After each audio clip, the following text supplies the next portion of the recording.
요나서 3장 1절부터 10절입니다. 오늘 본문의 배경이에입니다. 영화 밀양에 보면 아들을 죽인 살해범이 아들의 엄마가 용서하기도 전에 스스로 하나님께 용서를 받았다고 말하는 장면이 나옵니다. 그 이야기를 듣고 엄마는 하나님께 너무 화가 나 하나님께 반항하기 시작합니다. 요나의 모습이 마치 그런 것 같습니다. 자기 생각에는 결코 용서받지 말아야 하고 멸망해야만 하는 사람들이 니느웨 사람들인데 혹시 하나님이 용서하실까봐 노심초사하는 모습이 요나의 모습입니다. 오늘 말씀은 바다에서 죽었다 살아난 요나가 결국 하나님의 말씀에 순종해 니느웨에서 하나님의 심판을 선포합니다. 그는 순종하긴 했지만 마음만은 여전히 변화되지 않았습니다. 1절부터 9절입니다. 주님께서 또다시 요나에게 말씀하셨다. 너는 어서 저 큰 성읍 니느웨로 가서 이제 내가 너에게 한 말을 그 성읍에 맺혀라. 요나는 주님께서 말씀하신 대로 곧 길을 떠나 니느웨로 갔다. 니느웨는 둘러보는 데만 사흘길이나 되는 아주 큰 성읍이다. 요나는 그 성읍으로 가서 하룻길을 걸으며 큰 소리로 외쳤다. 40일만 지나면 니느웨가 무너진다. 그러자 니느웨 백성들은 하나님의 말씀을 믿고 금식을 선포하고 그들 가운데 가장 높은 사람으로부터 가장 낮은 사람에 이르기까지 모두 굵은 베옷을 입었다. 이 소문이 니느웨의 왕에게 전해지니 그도 임금의 자리에서 일어나 걸치고 있던 임금의 옷을 벗고 굵은 베옷을 입고 잿더미에 앉았다. 왕은 니느웨 백성에게 다음과 같이 선포하여 알렸다. 왕이 대신들과 더불어 내린 칙령을 따라서 사람이든 짐승이든 소떼든 양떼든 입에 아무것도 대서는 안 된다.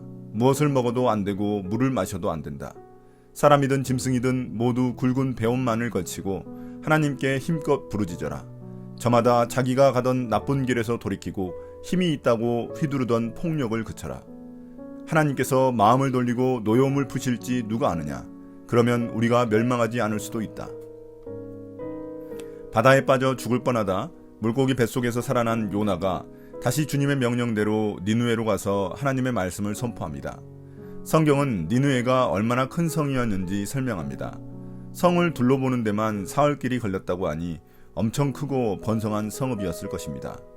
또한 사흘길이란 요나가 물고기 뱃속에 있던 기간과 일치합니다. 그만큼 사흘은 결정적인 기간입니다. 그런데 여기서 요나는 하루만 하나님의 말씀을 선포했는데도 회개의 역사가 일어납니다. 요나가 겨우 하루만 하나님의 말씀을 선포했다는 점에서 그의 마음이 니느웨에 완전히 열리지 않았다는 것을 알 수 있습니다. 또한 그는 메시지를 너무 간단하게 전달했습니다. 그들의 죄를 구체적으로 지적하지도 않았습니다. 요나가 이렇게 한 이유는 순종을 하기는 하는데 마음은 썩 내키지 않았던 것입니다. 또한 요나가 선포한 40일 후 니느웨가 무너진다는 하나님의 말씀은 단순한 멸망 선포가 아닙니다. 이것은 하나님이 회개와 사죄의 기회를 주시기 위함입니다. 한편 요나의 선포를 듣고 뜻밖에도 백성들로부터 시작해 왕과 심지어 짐승들까지도 금식하며 슬픔의 표시로 굵은 베옷을 입고 회개하기 시작합니다. 그들은 자신들의 나쁜 길에서 돌이키고 자신들의 운명을 하나님의 자비하심에 의지하며 사죄의 은총을 겸손히 기다립니다. 이것은 요나가 탔던 배가 침몰할 위험에 처하자 요나를 설득하며 뱃사람들이 했던 고백과도 같습니다. 누가 아느냐라는 고백은 하나님의 자유하심을 인정하는 것입니다. 이는 요나가 애써 마음에서 거부하던 하나님의 성품과도 같습니다. 10절입니다. 하나님께서 그들이 뉘우치는 것, 곧 그들이 저마다 자기가 가던 나쁜 길에서 돌이키는 것을 보시고 뜻을 돌이켜 그들에게 내리시겠다고 말씀하신 재앙을 내리지 않으셨다.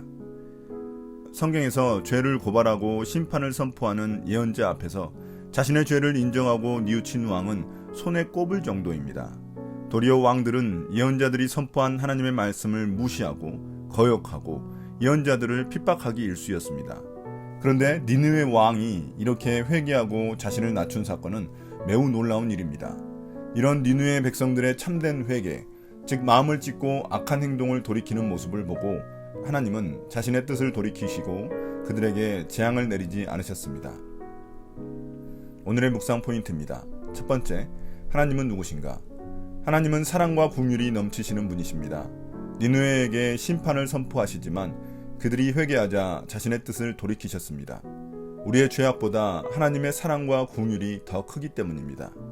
그것을 보여주는 결정적인 증거가 바로 십자가입니다.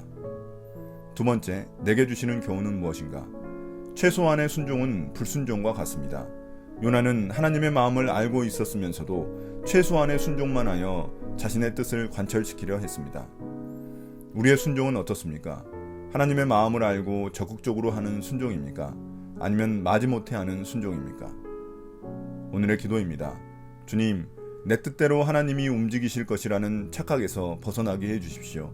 내가 믿는 종교적 신념보다 하나님의 뜻이 더 중요하다는 것을 기억하게 해주십시오. 예수님 이름으로 기도드립니다. 아멘.